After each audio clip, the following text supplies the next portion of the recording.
kızayım, canına kurban olayım.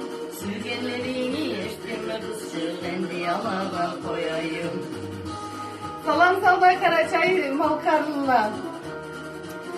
Ben Koçlar'dan Melike.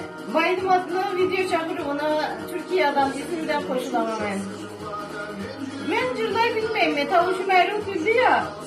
O etken konuş kaydan işlegenleri gez konuş bolsun, başış bolsun ne de gene. Anne bak bu isimden bunu anı çünkü gemme kesin işlegemme ben bunu. Daha da havlu ben sürtücü, havlu değiliz biz. Kaydan uşatalgan mı ama? Canabırsın Allah esra. Ondan sonra bu şişalarımla yolgandan sonra boş turağa süymey, vallahi kokkaçıkla eti butlay, erik gelimi ketereme korona günlerinde.